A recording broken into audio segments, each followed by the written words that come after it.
ઘણા દિવસો પછી બરાબર હે.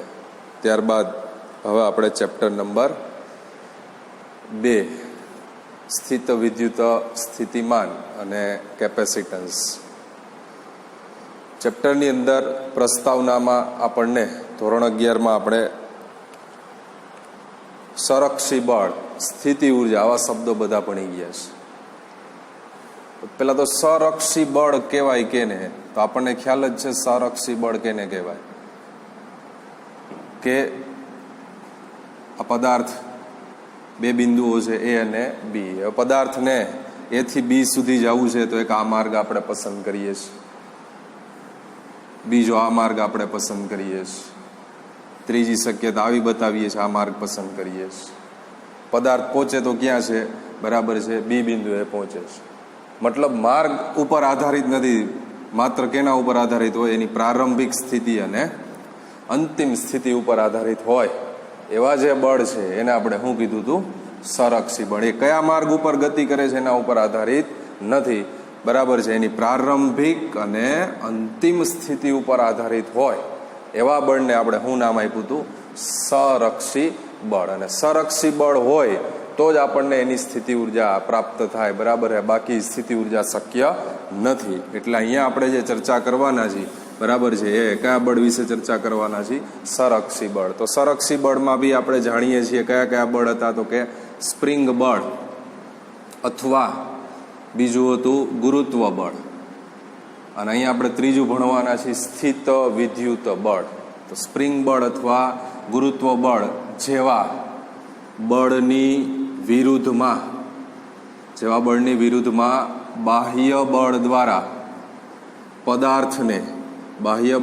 પદાર્થને એક બિંદુથી બીજા બિંદુ સુધી બાહ્ય બળ વડે જે કાર્ય કરવામાં આવે છે તે પદાર્થની સ્થિતિ ઉર્જા સ્વરૂપે સંગ્રહ પામે છે. આવું આપણે કાર્ય ઉર્જા પાવર ચેપ્ટર નંબર 6 ધોરણ 11 ની અંદર ભણી ગયા. એક બિંદુથી બીજા બિંદુએ, બરાબર છે, બાહ્ય બળ દ્વારા જે કાર્ય કરવામાં આવે છે એ પદાર્થની સ્થિતિ ઉર્જા સ્વરૂપે સંગ્રહ પામે છે. મતલબ કે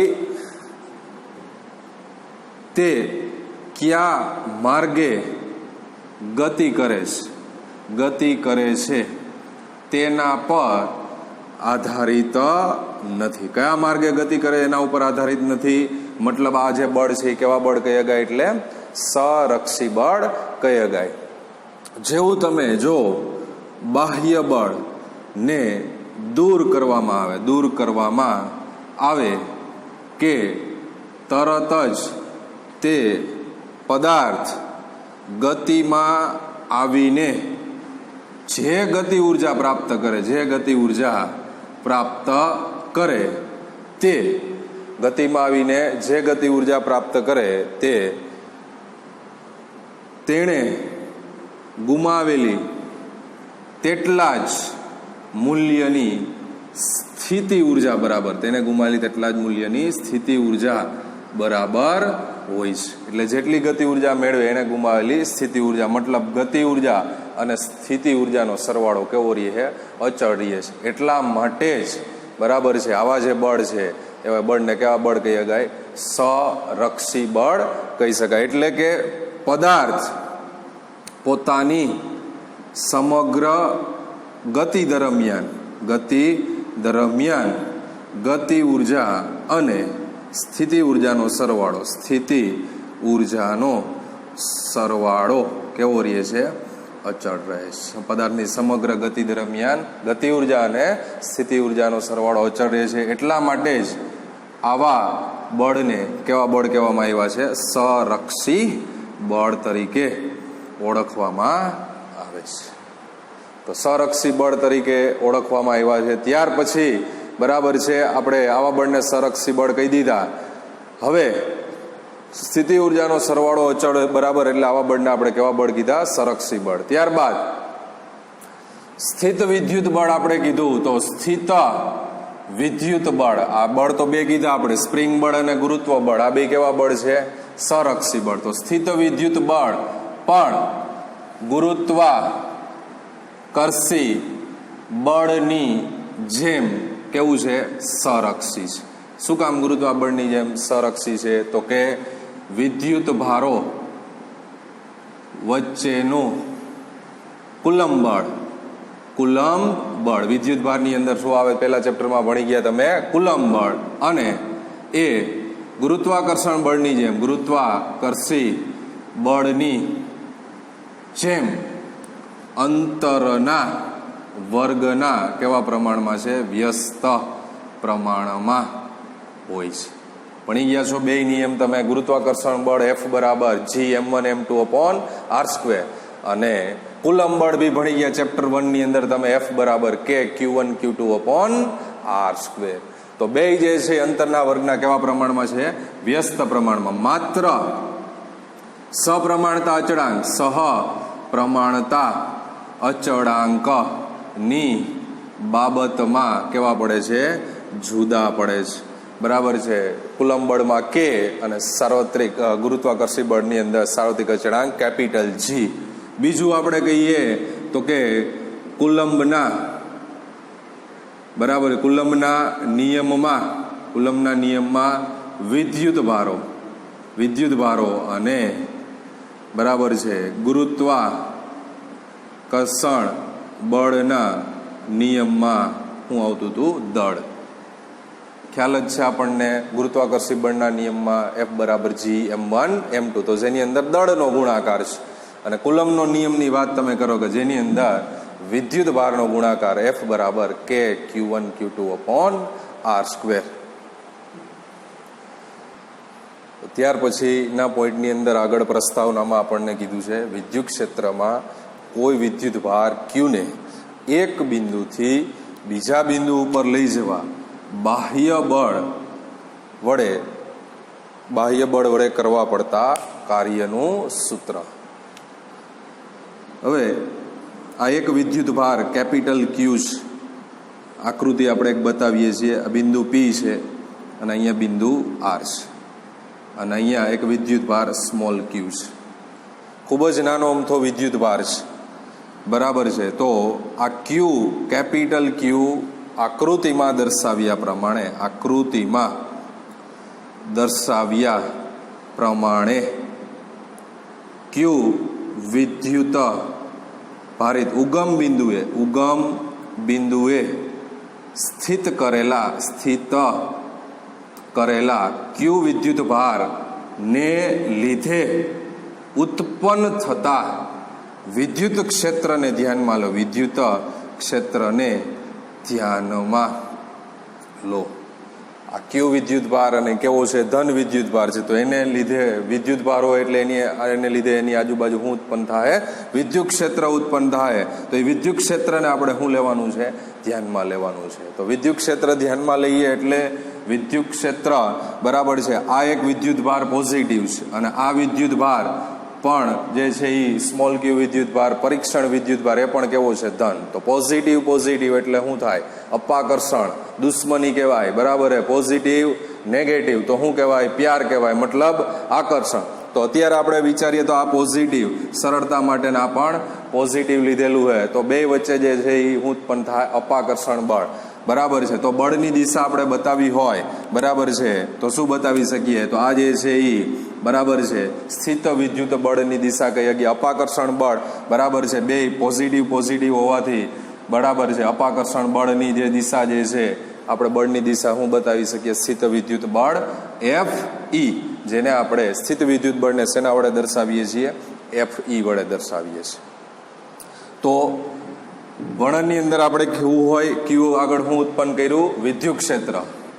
તો વિદ્યુત ક્ષેત્રમાં જે વિદ્યુત ક્ષેત્ર ઉત્પન્ન કર્યું એ વિદ્યુત ક્ષેત્રમાં પરીક્ષણ વિદ્યુત ભાર કીધો હોય. પરીક્ષણ વિદ્યુત ભાર એટલે ખૂબ જ નાનો વિદ્યુત ભાર, સૂક્ષ્મ વિદ્યુત ભાર. પરીક્ષણ વિદ્યુત ભાર Qને ક્યાંથી ક્યાં લઈ જવો હોય? તો આ વિદ્યુત ભારને R થી P સુધી લઈ જવો છે. બિંદુ R થી P સુધી લઈ જવા બાહ્ય બળ બરાબર છે, બાહ્ય બળને નામ આપીએ છીએ એફ એક્સટર્નલ, બરાબર છે, એફ એક્સટર્નલ બાહ્ય બળ. હવે આર થી પી એટલે અહીંથી તમે વિદ્યુત ભારને આ બાજુ ધક્કો મારો છો તો બાહ્ય બળ જે છે એ એફ એક્સટર્નલની દિશા બતાવીએ છીએ, આ બાહ્ય બળ એફ એક્સટર્નલ, બરાબર છે. આર થી પી સુધી લઈ જવા બાહ્ય બળ એફ એક્સટર્નલ વડે થતું કાર્ય મેળવીશું. બાહ્ય બળ એફ એક્સટર્નલ વડે થતું કાર્ય મેળવી. આ વિદ્યુત ભાર એટલો સૂક્ષ્મ છે, બરાબર છે કે બરાબર છે એની અંદર કોઈ પ્રકારનો પ્રવેગ ઉત્પન્ન નથી થતો, બરાબર, એકદમ સૂક્ષ્મ છે, બરાબર, એટલે કહેવામાં આવ્યું છે પ્રવેગ રહિત. તો અહીં capital Q greater than 0, small Q કેવો છે, ગ્રેટર ધેન 0. તો આ પરીક્ષણ ક્યુ વિદ્યુત ભારને પ્રવેગ રહિત એટલે કહેવામાં આવ્યું છે કે એમાં કોઈ પ્રકાર એકદમ સૂક્ષ્મ છે, બરાબર છે, એટલે એની અંદર કોઈ ફેરફાર નથી થતો, એટલે પ્રવેગ રહિત કીધું એટલે અચળ ઝડપથી વિચારી શકીએ. તો પ્રવેગ રહિત ક્યુ વિદ્યુત ભારને પ્રવેગ રહિત ગતિથી આર થી પી સુધી લઈ જવા બાહ્ય બળ એફ એક્સટર્નલ એ અપાકર્ષણ બળ થશે, અપાકર્ષણ સ્થિત વિદ્યુત બળ જેટલું જ હોય છે. મતલબ એફ એક્સટર્નલ બરાબર આપણે લખી શકીએ માઇનસ એફ ઈ. આ સ્થિત વિદ્યુત બળ બે એકબીજાની વિરુદ્ધ છે, એટલે એફ એક્સટર્નલ બરાબર માઇનસ એફ ઈ. કહેવાનો મતલબ પ્રવેગ રહિત ગતિથી આર થી પી સુધી તમારે લઈ જવું તો સૂક્ષ્મ વિદ્યુત ભાર હોવાથી બાહ્ય બળ એફ એક્સટર્નલ એ અપાકર્ષણ બળ સ્થિત વિદ્યુત જેટલું જ હોવું જોઈએ, મતલબ એફ એક્સટર્નલ બરાબર માઇનસ એફ ઈ. તો આના આધારે કહીએ ગાય બાહ્ય બળ વડે થતું કાર્ય એ સ્થિત વિદ્યુત બળના કાર્યના ઋણ મૂલ્ય જેટલું, સ્થિત વિદ્યુત બળના કાર્યના ઋણ મૂલ્ય જેટલું છે. મતલબ બાહ્ય બળ વડે થતું કાર્ય એટલે વર્ક ડન બાય બાહ્ય બળ એક્સટર્નલ ફોર્સ બરાબર માઇનસ વર્ક ડન બાય સંરક્ષી બળ. વિદ્યુત બળ એ કેવું બળ છે, સંરક્ષી બળ, એટલે આપણે લખી શકીએ WD મતલબ કાર્ય જ છે. બાહ્ય બળ દ્વારા થતું કાર્ય એ સ્થિત વિદ્યુત બળના કેવા મૂલ્ય જેટલું હોય છે, ઋણ મૂલ્ય જેટલું હોય છે. ત્યાર પછી આગળ આપણે સૂત્ર મેળવવું છે તો ક્યુ વિદ્યુત ભારને બિંદુ આર થી, આ બિંદુ આર થી ક્યાં લઈ આવવું છે, પી સુધી લાવવા બાહ્ય બળ વડે થતું કાર્ય. તો બાહ્ય બળ વડે થતું કાર્ય WRP, આર થી ક્યાં સુધી જવું છે, પી સુધી, તો WRP બરાબર સંકલનમાં માઇનસ એફ એક્સટર્નલ બાહ્ય બળ વડે થતું કાર્ય into dr vector, F external into dr vector. તો આ dr વેક્ટર મતલબ શું છે, બરાબર છે, આપણે આ ક્યુ થી અહીંયા સુધીનું આ જે અંતર છે, બરાબર છે, એ અંતરને હું ધારી લઈએ છીએ, આર ધારી લઈએ છીએ, અને આ એક સૂક્ષ્મ વિદ્યુત ભાર, એના માટે આપણે જેમ સૂક્ષ્મ ખંડ વિચારતા એ સૂક્ષ્મ ખંડ તરીકે કોને વિચાર્યો છે આપણે, dr ને. તો એફ એક્સટર્નલ બરાબર એફ એક્સટર્નલ ઇન્ટુ dr. તો એફ એક્સટર્નલ એટલે આપણે લખી શકીએ માઇનસ એફ ઈ વેક્ટર ઇન્ટુ dr વેક્ટર. તો આ થઈ ગયું, બરાબર છે, આર થી પી સુધીનું બાહ્ય બળ વડે થતું કાર્ય. તો બાહ્ય બળની વિરુદ્ધમાં જે થયેલું કાર્ય છે એ શેના સ્વરૂપે સંગ્રહ પામે, તો કે સ્થિતિ ઉર્જા સ્વરૂપે સંગ્રહ પામે છે. બાહ્ય બળ વિરુદ્ધ થયેલું જે કાર્ય છે એ શેના સ્વરૂપે સંગ્રહ પામે છે, સ્થિતિ ઉર્જા સ્વરૂપે સંગ્રહ પામે. તો સ્થિતિ ઉર્જા સ્વરૂપે સંગ્રહ પામે તો સ્થિતિ ઉર્જાનો તફાવત આપણે કહીએ છીએ ડેલ્ટા યુ બરાબર છે યુએફ માઇનસ યુઆઈ. ફાઇનલ યુએફ એટલે ફાઇનલ માઇનસ પ્રારંભિક. તો યુએફ ફાઇનલ મતલબ કોણ થશે, પી પ્રારંભિક, આર થી પી સુધી, એટલે આર પ્રારંભિક છે, પી અંતિમ છે, તો UP minus UR delta you બરાબર. આપણે ભણી ગયા છીએ કાર્ય ઉર્જા પ્રમેય કથનમાં ડેલ્ટા યુ બરાબર સંરક્ષી બળ વડે થયેલું કાર્ય એટલે WD બરાબર સંરક્ષી બળ. તો WD બરાબર સંરક્ષી બળની જગ્યાએ આપણે શું લખી શકીએ, અહીંયા લખ્યું હતું મેં વર્ક ડન બાય બાહ્ય બળ. તો બાહ્ય બળ વડે થતું કાર્ય બાહ્ય બળ વડે થતું કાર્ય એટલે શું કહીએ ગઈએ WRP, જે આપણે મેળવ્યું એ બાહ્ય બળ વડે થતું કાર્ય. તો ડેલ્ટા યુ બરાબર શું લખી શકીએ WRP, મતલબ સ્થિતિ ઉર્જાનો આપેલા બિંદુએ સ્થિતિ ઉર્જાનો તફાવત એ વિદ્યુત ભારને એક બિંદુથી બીજા બિંદુએ લઈ જવા માટે કરવા પડતા બાહ્ય બળ વડે કરવા પડતા કાર્ય જેટલો છે. મતલબ ડેલ્ટા યુ બરાબર WRP. ડેલ્ટા યુ મતલબ લખી શકાશે UP માઇનસ UR, એટલે થઈ જાય WRP બરાબર UP minus UR. UP minus UR એ સ્થિતિ ઉર્જાનો ફેરફાર છે. આ બે મુદ્દાની અંદર બહુ સિમ્પલ એક આપેલા છે કે UP અને UR ના જે મૂલ્યો છે, UP અને UR ના મૂલ્યો વિદ્યુત ભારના માત્ર પ્રારંભિક અને અંતિમ સ્થાન પર આધારિત છે. માત્ર શેના ઉપર આધારિત છે? એના પ્રારંભિક અને અંતિમ સ્થાન ઉપર, મતલબ કયા માર્ગ ઉપર ગતિ કરે છે એના ઉપર આધારિત નથી. તો એટલા માટે આ બળ કેવું બળ છે? સંરક્ષી બળ છે. એટલે સ્થિત વિદ્યુત બળ પણ કેવું બળ કહેવામાં આવ્યું છે? સંરક્ષી બળ કહેવામાં આવ્યું છે. બીજા મુદ્દાની અંદર એવું કહેવામાં આવ્યું છે કે આપેલ સ્થિતિ ઉર્જા, આપેલા બિંદુએ જે સ્થિતિ ઉર્જા છે એ સ્થિતિ ઉર્જામાં કોઈ યાદચ્છિક અચળાંક તરીકે આલ્ફા લીધેલો છે અને એક પ્રકારની શું છે? ઉર્જા જ છે. યાદચ્છિક અચળાંક એક પ્રકારની શું છે? ઉર્જા. એ ઉર્જા ઉમેરવામાં આવે, બરાબર છે. મતલબ આ યુપી ની અંદર WRP બરાબર UP પ્લસ આલ્ફા અને UR પ્લસ આલ્ફા. તો જેની અંદર તમે આ વધારાની ઉર્જા આલ્ફા ઉમેરો, બરાબર છે, તો તમે જોયો આલ્ફા પ્લસ અને આ માઇનસ થાય, આલ્ફા ઉડી જાય તો જવાબ તો આપણને શું મળે? UP minus UR. મતલબ સ્થિતિ ઉર્જામાં કોઈ ફેર પડતો નથી. કોઈ પ્રકારની વધારાની ઉર્જા ઉમેરવામાં આવે તો સ્થિતિ ઉર્જાના તફાવતમાં કોઈ ફેર પડતો નથી. અને અનંત અંતરે સ્થિતિ ઉર્જા આપણે ઇન્ફાઇનાઇટ લઈએ એટલે સ્થિતિ ઉર્જા શૂન્ય. તો UR બરાબર U ઇન્ફાઇનાઇટ બરાબર શું થઈ જાય? જવાબની અંદર 0. તો આપણને કાર્ય મળે UR એટલે ઇન્ફાઇનાઇટ, તો W ઇન્ફાઇનાઇટ ટુ P બરાબર ખાલી થઈ જશે UP. UR બરાબર શું આવી જશે? 0. અનંત અંતરે સ્થિતિ ઉર્જા યાદચ્છિક રીતે શૂન્ય લઈએ, બરાબર, તો UR બરાબર U ઇન્ફાઇનાઇટ બરાબર 0 ના આધારે W ઇન્ફાઇનાઇટ P બરાબર થશે ખાલી UP. આ બધી ચર્ચા બરાબર છે બેઝિક સમજવાની છે તમારે કાર્ય કેવી રીતે થયું, સ્થિતિ ઉર્જા, સંરક્ષી બળ, આખું મેં તમને પ્રસ્તાવના વિશેની જ માહિતી આપી છે. પ્રશ્નની અંદર સમજવા માટે બાહ્ય બળ બરાબર છે એ અપાકર્ષણ બળની કેવું છે? વિરુદ્ધ. અપાકર્ષણ બળ શું કામ આવ્યું એ તમારે ધ્યાનમાં લેવાનું થાય, કારણ કે બે Q, capital Q, small Q બે કેવા છે? Greater than 0. બે ધન હોવાથી એમની વચ્ચે અપાકર્ષણ બળ, તો અપાકર્ષણ બળ એ બાહ્ય બળની કેવું છે?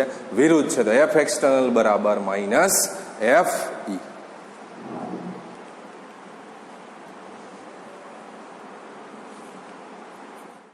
ત્યાર પછીના ટોપિકની અંદર આપણે કહીએ છીએ સ્થિત વિદ્યુત સ્થિતિમાન, પોટેન્શિયલ ડિફરન્સ, કેપિટલ V. તો કોઈ સમજવા માટે સ્થાયી વિદ્યુતભાર સંરચનાનું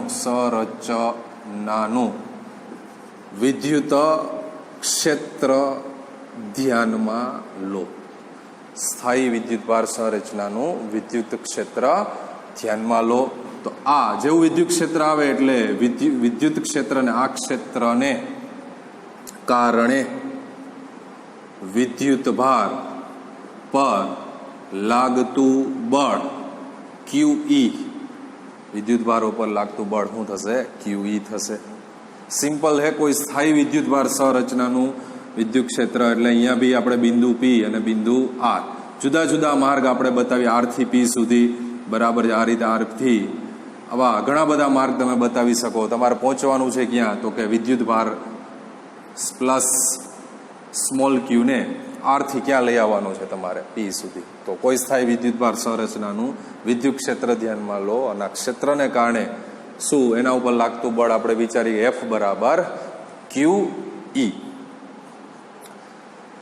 તો એની અંદર એકમ ધન વિદ્યુત ભારને, એકમ ધન વિદ્યુત ભારને, એકમ ધન વિદ્યુત ભારને વિદ્યુત ક્ષેત્રમાંના, આ વિદ્યુત ક્ષેત્ર વિદ્યુત ક્ષેત્રમાંના બિંદુ આર થી પી સુધી લઈ જવા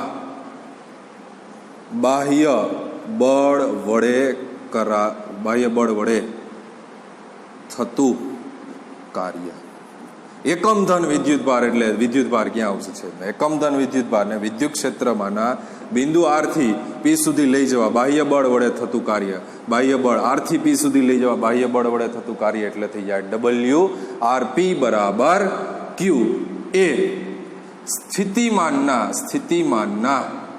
ફેરફાર જેટલું હોય છે, ફેરફાર જેટલું હોય છે. તો સ્થિતિમાનનો ફેરફાર એટલે કહીએ કે આપણે ડેલ્ટા વી. સ્થિતિમાનનો ડબલ્યુ આર પી આપણે છેલ્લે સૂત્રમાં યુપી માઇનસ યુઆર અને છેદમાં થઈ જાય ક્યુ. તો એ જ રીતે ડેલ્ટા વી થશે વીપી માઇનસ વીઆર. વીપી મતલબ પી બિંદુ આગળનું સ્થિતિમાન અને વીઆર મતલબ આર બિંદુ આગળનું સ્થિતિમાન. તો વીપી માઇનસ વીઆર બરાબર થઈ જાય યુપી માઇનસ યુઆર અપોન ક્યુ. એકમ ધન વિદ્યુત ભારને વિદ્યુત ક્ષેત્રમાંના બિંદુ આર થી ને પી સુધી લાવવા, એકમ ધન વિદ્યુત આર થી પી સુધી લાવવા કરવું પડતું કાર્ય સ્થિતિમાનના ફેરફાર જેટલું એટલે ડેલ્ટા વી. તો ડેલ્ટા વી મતલબ સ્થિતિમાનનો ફેરફાર વીપી માઇનસ વીઆર. વીપી મતલબ પી બિંદુ આગળનું સ્થિતિમાન અને વીઆર મતલબ આર બિંદુ આગળનું સ્થિતિમાન. તો યુપી માઇનસ યુઆર અપોન ક્યુ. તો એને ધ્યાનમાં રાખી અને વિદ્યુત સ્થિતિમાનની વ્યાખ્યા આપી છે. તો એ વ્યાખ્યાની અંદર સ્થિત વિદ્યુત ક્ષેત્રના વિસ્તારમાં, સ્થિત વિદ્યુત ક્ષેત્રના વિસ્તારમાં, સ્થિત વિદ્યુત ક્ષેત્રના વિસ્તારમાં કોઈ બિંદુએ સ્થિતિમાન, કોઈ બિંદુએ સ્થિતિમાન, સ્થિત વિદ્યુત ક્ષેત્રના વિસ્તારમાં કોઈ બિંદુએ સ્થિતિમાન. વ્યાખ્યાની અંદર આ જ શબ્દ આવશે એકમ ધન વિદ્યુત ભારને, એકમ ધન વિદ્યુત ભારને અનંત અંતરેથી, એકમ ધન વિદ્યુત ભારને કેવા અંતરેથી, અનંત અંતરેથી તે બિંદુએ લાવવા માટે કરવું પડતું કાર્ય છે. આ સ્થિત વિદ્યુત સ્થિતિમાનની વ્યાખ્યાની અંદર કે સ્થિત વિદ્યુત ક્ષેત્રના વિસ્તારમાં કોઈ બિંદુએ સ્થિતિમાન એકમ ધન વિદ્યુત ભારને અનંત અંતર, એકમ ધન વિદ્યુત ભારને અનંત અંતરેથી, બરાબર છે, અનંત અંતરેથી તે બિંદુએ લાવવા માટે કરવું પડતું કાર્ય જે છે એ શું કહેગા હે, તો કે વિદ્યુત સ્થિતિમાન. તો વિદ્યુત સ્થિતિમાનનું સૂત્ર આપણે આપી શકીએ વી બરાબર ડબલ્યુ બાય ક્યુ. એકમ ધન વિદ્યુત ભારને બરાબર અનંત અંતરેથી લાવવા માટે, તે બિંદુએ લાવવા માટે કરવું પડતું કાર્ય એટલે ડબલ્યુ. તો ડબલ્યુ બાય ક્યુ એટલે થઈ જાય વિદ્યુત સ્થિતિમાન. તો એકમ આપણે કાર્યનો એકમ કહીએ ગઈએ જૂલ અને વિદ્યુત ભારનો એકમ કહીએ ગઈએ કુલમ. તો જૂલ પર કુલમ અથવા બીજો એકમ થશે વોલ્ટ. તો વિદ્યુત સ્થિતિમાન વી બરાબર ડબલ્યુ બાય ક્યુ, જૂલ પર કુલમ અથવા વોલ્ટ. અને પારિમાણિક સૂત્ર કેવું છે, બરાબર છે. તો આના માટેનું પારિમાણિક સૂત્ર M1L2 T-2 અને વિદ્યુત ભાર નો એકમ કુલમ, કુલમ મતલબ એમ્પિયર ઇન્ટુ સેકન્ડ. તો એમ્પિયર ઇન્ટુ સેકન્ડ એટલે A ઇન્ટુ ટી. તો પારિમાણિક સૂત્ર બની M1L2 T-3 થઈ જાય અને એમ્પિયર -1. તો યાદ રાખશો પરીક્ષાની અંદર MCQમાં પૂછાય વિદ્યુત સ્થિતિમાનનું પારિમાણિક સૂત્ર લખો. પારિમાણિક સૂત્ર યાદ ના રહે પણ એનો એકમ યાદ રાખો તો આપણને એના પ્રશ્નનો જવાબ મળી જાય, બરાબર છે. એટલે પારિમાણિક સૂત્ર. ચાલો, ત્યાર પછીનો આ ટોપિક 2 માર્કની થિયરીની અંદર પૂછી શકાય એવો પ્રશ્ન છે. કોઈ બિંદુવત વિદ્યુત ભાર ક્યુ ને લીધે આર અંતરે આવેલા બિંદુએ વિદ્યુત સ્થિતિમાનનું સૂત્ર મેળવો. પ્રશ્ન છે કોઈ બિંદુવત વિદ્યુત ભાર ક્યુને લીધે આર અંતરે આવેલા બિંદુએ વિદ્યુત સ્થિતિમાનનું સૂત્ર મેળવો. આકૃતિ પેલા પ્રશ્નની જેમ આપણે સિમ્પલ વિચારી લઈએ છીએ. આ પ્લસ ક્યુ વિદ્યુત ભાર છે, બિંદુવત વિદ્યુત ભાર ક્યુને લીધે એનાથી આર અંતરે આવેલું આ બિંદુ પી છે. આવેલા બિંદુએ વિદ્યુત સ્થિતિમાનનું સૂત્ર આપણે મેળવવું છે. આ બિંદુ પી અને આને આપણે પી ડેશ કહી દઈએ છીએ. અનંત અંતરે એટલા ઇન્ફાઇનાઇટ બરાબર છે આવેલા આ બિંદુએ તમારે શોધવાનું છે વિદ્યુત સ્થિતિમાનનું સૂત્ર.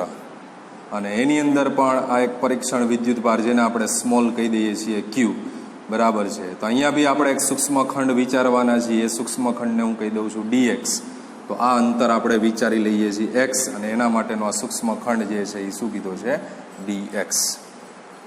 હવે અહીંયા બી પ્રશ્ન સમજવા માટે ઉગમ બિંદુએ આકૃતિમાં ઉગમ બિંદુએ સ્થિત કરેલા વિદ્યુત ભાર ક્યુને ધ્યાનમાં લો. ઉગમ બિંદુએ સ્થિત કરેલા વિદ્યુત ભાર ક્યુને ધ્યાનમાં લો તથા ક્યુ છે એ ધન છે એટલે કે ક્યુ ઇઝ ગ્રેટર ધેન 0.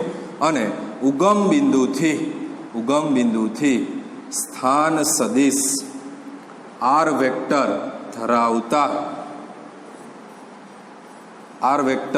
ઉગમ બિંદુથી સ્થાન સદિશ આર વેક્ટર અંતરે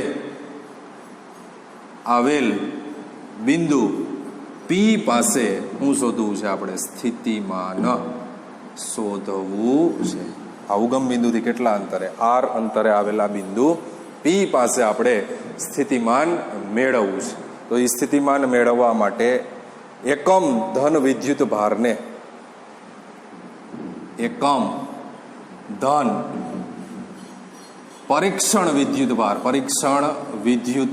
ભારને અનંત અંતરેથી ક્યાં સુધી અનંત અંતરેથી ક્યાં લઈ આવવો છે તમારે પી બિંદુ પાસે લાવવા બાહ્ય બળ વડે થતું કાર્ય મેળવીશું. એકમ ધન પરીક્ષણ વિદ્યુત ભારને અનંત અંતરેથી આ કયા બિંદુએ પી બિંદુએ લાવવા માટે બાહ્ય બળ વડે થતું કાર્ય મેળવીશું, જે અપાકર્ષણ બળની ક્યાં છે વિરુદ્ધ હોવાથી ધન છે. બાહ્ય બળ વડે થતું કાર્ય આપણને કેવું મળશે ધન. અપાકર્ષણ બળ આ બાજુ અપાકર્ષણ બળની વિરુદ્ધમાં હોવાથી એના વડે મળતું કાર્ય આપણને કેવું મળવાનું છે ધન.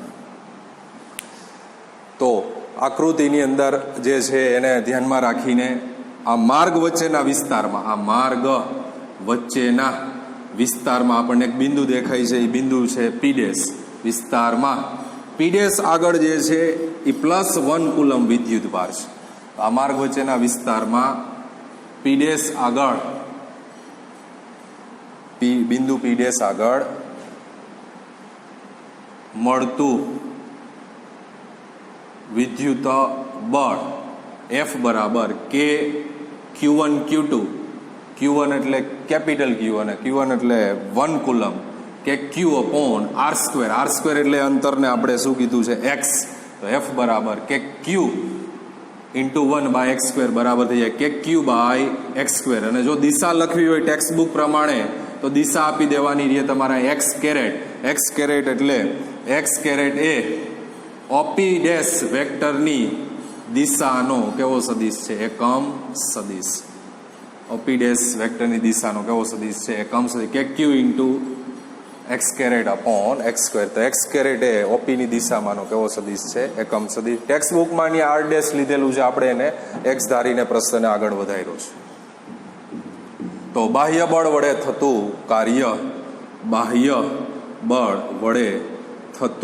કાર્ય ડેલ્ટા W બરાબર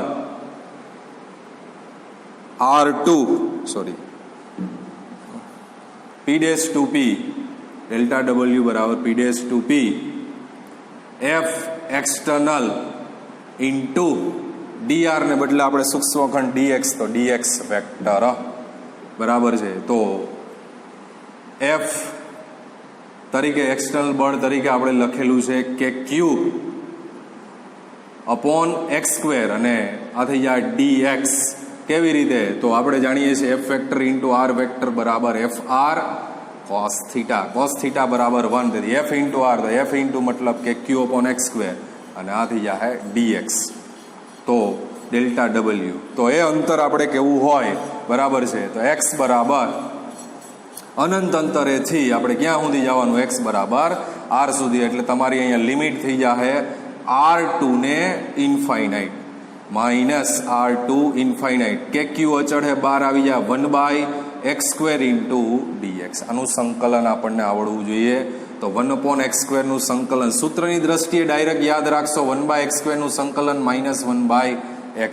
કેવી રીતે થાય એ આપણે તમને સમજાવી દઈએ. તો સમજવા માટે x ની ઘાત ઉપર આવી જાય એટલે કેટલા થઈ જાય? -2. તો સંકલનના નિયમ પ્રમાણે એક ઘાતનો વધારો, એક વધારો થાય એટલે -1 થઈ જાય. તો છેદમાં બી -1 બરાબર આપણને જવાબ મળે છે -1/x. તો સૂત્ર તરીકે યાદ રાખશો 1/x² નું સંકલન બરાબર શું થઈ જાય? -1/x. તો અહીંયા થઈ જાય -1/x અને R2 ને ઇન્ફાઇનાઇટ બરાબર infinite to R, sorry infinite to R. તો માઇનસ માઇનસ પ્લસ થઈ જાય. તો તેને ધ્યાનમાં રાખીને થઈ જાય કે ક્યુ અને ઉપરની લિમિટ એટલે 1/r માઇનસ નીચેની લિમિટ એટલે 1/ઇન્ફાઇનાઇટ. તો કે ક્યુ 1/r એ 1/ઇન્ફાઇનાઇટ થઈ જાય 0.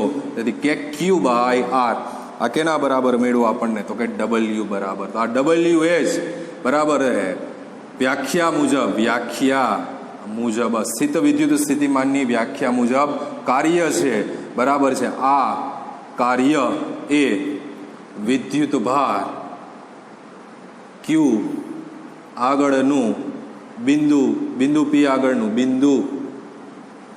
આગળનું શું આપે છે આપણને? સ્થિતિમાન જેને શેના વડે દર્શાવશો? વીપી. પરંતુ અહીં આર અંતરે હોવાથી એટલે એને શેના વડે દર્શાવવું છે? વીઆર. તો સૂત્ર બની જાય વીઆર બરાબર કે ક્યુ અપોન આર. જે વિદ્યુત સ્થિતિમાનનું સૂત્ર થઈ જાય વીઆર બરાબર કે ક્યુ અપોન આર. જો ક્યુ ઇઝ ગ્રેટર ધેન 0 તો વિદ્યુત સ્થિતિમાન આપણને કેવું મળશે? ધન. અને જો ક્યુ ઇઝ લેસ ધેન 0 તો વિદ્યુત સ્થિતિમાન આપણને કેવું મળશે? ઋણ. ક્યુ ધન તો કે Q upon R. V is greater than 0 સ્થિતિમાન ધન અને ક્યુ લેસ ધેન 0 તો સ્થિતિમાન ઋણ. આ થઈ ગયું વિદ્યુત સ્થિતિમાનનું સૂત્ર. અને છેલ્લે એક આમાં ગ્રાફ આપેલો છે એમને બહુ સિમ્પલ. વિદ્યુત સ્થિતિમાન એ અંતરના વ્યસ્ત પ્રમાણ એટલે વી ચલે છે 1/r અને વિદ્યુત ક્ષેત્ર પણ તમે જાણો છો આગલા ચેપ્ટરમાં કે ક્યુ અપોન r² એટલે ઈ ચલે છે 1/r². તો બે અંતરના વ્યસ્ત પ્રમાણમાં જ છે એટલે બે માટેનો આલેખ વિચારો. અંતર વિરુદ્ધ વિદ્યુત ક્ષેત્ર કે વિદ્યુત સ્થિતિમાનનો આલેખ વિચારો તો વ્યસ્ત સંબંધ છે એટલે આલેખ અતિવલય જ આવે. પણ r² હોવાથી બરાબર છે એ આલેખ આપણે વિચારીએ તો એ એકદમ અક્ષની ક્યાં નજીક આવતો જાય? અંતરનો વર્ગ હોવાથી. અને વિદ્યુત સ્થિતિમાન માટે વિચારીએ બરાબર તો એ બેનો આલેખ સેમ જેવા જ છે બરાબર છે. આ ઈ બતાવે છે ને આ શું બતાવે છે? બી. બે અંતરના વર્ગના કેવા પ્રમાણમાં છે? વ્યસ્ત પ્રમાણમાં જ છે. એટલે આલેખનો રિલેશન છે એ અતિવલય રિલેશન જ આવશે. પણ ચેન્જીસ ખાલી આટલો બતાવે બરાબર છે. આ થોડું અક્ષની વધારે કારણ કે એમાં અંતર વધતું જાય છે બરાબર છે. એટલે વિદ્યુત ક્ષેત્ર વધારે ઘટતું જાય અને અહીંયા એની સાપેક્ષમાં સ્થિતિમાન થોડુંક વધતું જાય બરાબર છે. અંતરમાં અહીંયા આર છે ને અહીંયા શું આપેલું છે આપણને? r². તો પ્રશ્ન 2 ગુણના પ્રશ્નમાં પૂછાયો છે બિંદુવત વિદ્યુત ભાર ક્યુને લીધે આર અંતરે સ્થિતિમાનનું સૂત્ર મેળવો. બહુ સિમ્પલ છે આર અંતરે સ્થિતિમાનનું સૂત્ર બરાબર છે. સંકલનની જે ગણતરી છે એ ખાસ ધ્યાનમાં લેજો. 1/x² નું સંકલન 1/x કેવી રીતે એ તમને સમજાયું જ છે બરાબર. તો એના આધારે વિદ્યુત સ્થિતિમાન મેળવું આપણને કે ક્યુ અપોન આર અને એકમ લખવો હોય તો આપણે કીધું જૂલ પર કુલમ.